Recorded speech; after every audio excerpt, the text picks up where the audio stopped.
Hey there, losers. Can't get any flibebs. Falling short every night, always whacking your own Marivac. What a shaman. Lucky for all you fuckers out there, I've got the thing that will turn you from a splashing pathetic Magikarp to a nice long majestic Gyarados. Introducing the ZSG official shirt. It's incredible. It's stunning. Get the ladies saying "Oh daddy." Get yours today and become the master of your bedroom tonight.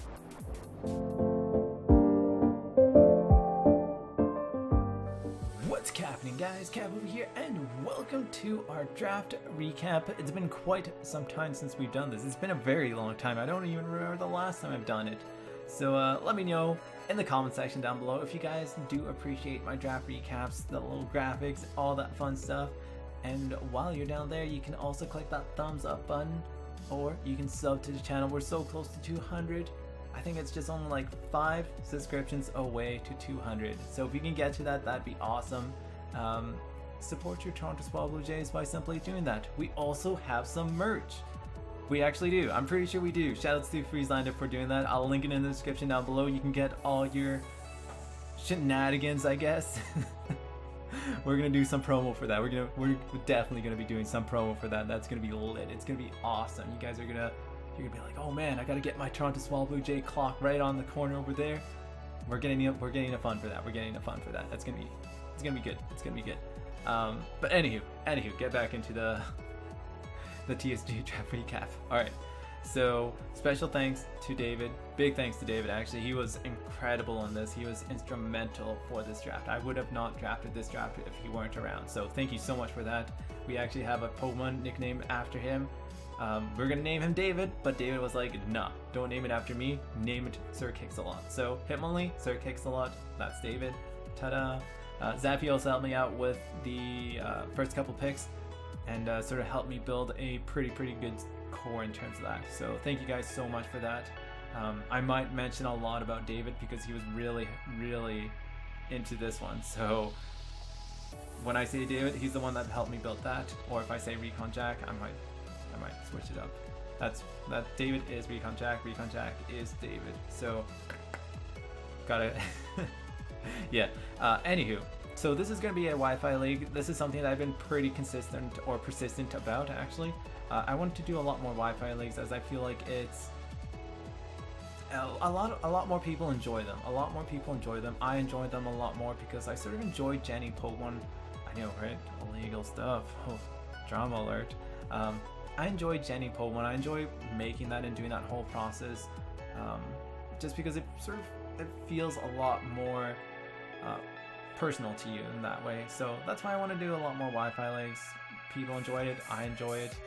It's a lot more fun to commentate rather than on Pokemon Showdown. And I think I just need a little break from Pokemon Showdown. I know I've been saying that for quite some time, but I just want to take a longer break for Pokemon Showdown, and I might return to it. But anywho, just for draft leagues, just for draft leagues, just to get that clarified, because I'm gonna have some content for Pokemon Showdown, and people are gonna be like, oh, hey Cap, didn't you say that?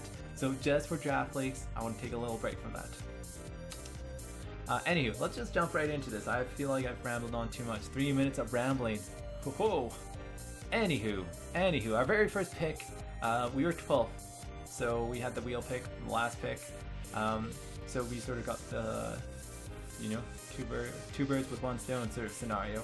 We picked up Lando T and Kartana. Ironically, they are my 2 Z users, which is fantastic. These Pokemon are so good to build. This is the first time I've used Kartana. Not gonna lie, it's hard building for Kartana. Building a team that's health, support Kartana, teams that sort of, complement Kartana. Kartana's a weird Pokemon for me to sort of craft in some way. I don't know why, it was just difficult for me. But of course I'm going to be picking up Lando T once I saw it on the board still available. I had to pick it up. I just had to pick it up. Lando T is easily one of the easiest Pokemon to build a team around, just because it brings so much to the table. Supersonic Strike is just powerful, especially even after like dual dance Lando. It does a lot of work. Earthquake, Fly are great stabs. You're seeing a lot more now with Supersonic Strike, Fly being used on Lando, so that's something that I want to sort of keep in mind. I also got a U-turner, a knockoff user, stealth rock user, and in Cortana I got a powerful sweeper. This is a mon that people are always going to have to prep for and sort of make sure that they're aware of Cortana not sweeping their team. A couple people have said Cortana's just trash, but I've got some confidence on this mon. If not, we'll just drop it. We'll just drop it. It's no big deal. It happens. But yeah, I'm pretty hyped to use Cortana. This is the first time I'm going to ever be using it. Rightfully named HM01.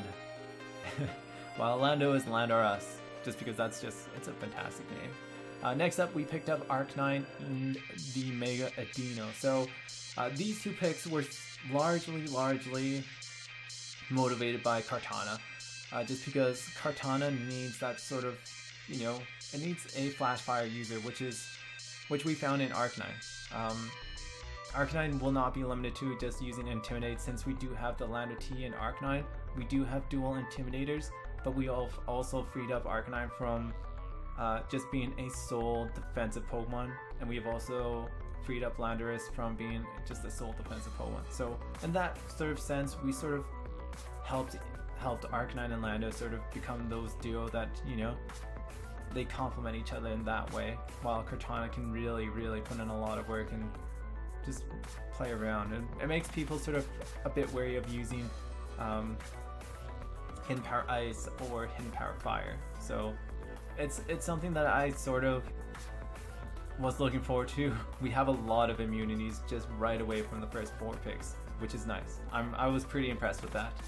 Mega Dino's just fat, and it's also, in my opinion, one of the most underrated scouters for Pokemon, because even though this mon, all it does is just, it takes hits. It doesn't die, and it just takes hits. And this is a mon that I love using because of its regenerator ability. It's one of the mons that I love using because it can scout out different sets, it can scout out different things, and it gets a lot more bulk until you figure that out. Because you do have to Mega Evolve turn 1, but you can put that Pokemon into the battle and then switch it out and get that regen boost. And that's something that I really like taking advantage of with Mega Dino, because it allows me to sort of scout out a set without really sacrificing too much. Because there's not a lot of things that do KO just a regular Dino that is just bulky. Getting the Mega Evolution off just adds more bulk, and Bob's your uncle pretty much. It also adds just some good team support that, you know, that we are lacking in our first 3 picks, and just having that right away from the get-go is really good. Next off, we wanted some mons that could potentially spin rocks, things that, you know, are floating, a potential dragon type, a potential dark type. We needed a water type because that's something that Cortana does need badly, and so does Landorus. And this was sort of a blessing in disguise. This was a big round for us, because this was sort of the round where it defines the team in terms of where we're going to go with the team, what's going to be happening with it. I know when you pick like Lando, Cortana, Mega Dino, Arcanine, you have a decent core, but this is the round where I felt like, alright, if I screw up here, I'm going to screw up my draft, so I have to be careful with what I picked. And this round we picked up Hydreigon and Tentacruel. And the reason why we picked these mons was because Hydreigon and Tentacruel actually complement each other fantastically. They support each other defensively and offensively. Hydreigon having that levitate ability to sort of nullify and be immune to ground attacks, takes electric attacks and immune to psychic attacks, while Tentacruel sort of takes on fairy types and the ice types and the fighting types too, so, and bug types too. So it was sort of something that it worked out at the end. It was something that I was a bit surprised that worked out, but it's something that I was happy that it did. We also picked up a Rapid Spinner, we picked up some hazards. Before, Landorus T was our only way of setting up hazards, and Tentacruel is a fantastic T-Spike user, and Rapid Spinner. while Hydreigon is just an incredibly unpredictable mon. Hydreigon is something that is... It's unpredictable in certain ways, and it has a lot of cool sets that you can run. So I was fairly happy picking up this Hydreigon, knowing that I don't have to go against it. That's always a good thing to know. That's always something good to know. I'm pretty happy about that. And I was getting pretty happy with the team. This was a team that I was, you know, at this point I was like, I don't know if it's the best, but you know, the final 6 Pokemon, or the final 5 Pokemon, I think. Let's see, 2, 4, 6, yeah, final 5 Pokemon. They're gonna sort of patch up the holes that we have, fill the speed that we need, pick up the hazards that we might need, and sort of patch up the holes, I guess, in some sense. So next up we picked up the SwaBlu and Hitmonlee, just because I felt like these mons were going to be taken down the road. Hitmonlee adds another rapid spinner, sort of, you know, it's sort of a meme spinner, I guess you can call it, but these two picks were mainly for speed. Hitmonlee has the Unburden ability, so just slap a normal gem on it, go for the fake out. You instantly have a mon that can really KO a lot of Pokemon. It also breaks up a lot of walls with the Reckless ability, high jump kick. I think that's pretty much the only thing that it really does use it for. So high jump kick with the Reckless ability just does so much damage, and that's something that I was, you know, pretty happy about, picking up something that can break more Pokemon. Once again, it frees up Lando from being just a physical mon. It gives it that ability to sort of, you know, be a bit more unpredictable. While SwaBlu is just, ever since this gen, it had an incredible boost of getting some more special attack. I also picked up Hurricane, which is fantastic once more because it adds its range of potential, what would you call it? Potential. I'm not sure. I don't know the potential that it could hold. It sort of broadened it a lot more. So Hurricane, Boom Burst, Heat Wave, boom. You've got a pretty solid mon there with choice backs. And its special attack definitely being a lot more stronger now with the boost that it got. Pretty good mon, pretty happy about it. You can run a Flame Orb SwaBlu, and it sort of makes people a lot more hesitant when they click Willow or something like that against Orlando. So, and once again, something that I was, you know, I was surprised when I was looking at the team, because we do have a good, decent U-turn core, that being Hydreigon, SwaBlu, and Lando. So momentum is always something that is great for a team to have, and I was sort of worried when we didn't pick up an electric Pokemon that, you know, we won't have that option, but it sort of worked out to a point where we do have that option, and it's not bad. I'm pretty happy about that. Next up, we picked up Crustle, and actually we picked Crustle last. So our last 3 picks were actually Alakazam, Frostlass, and Crustle.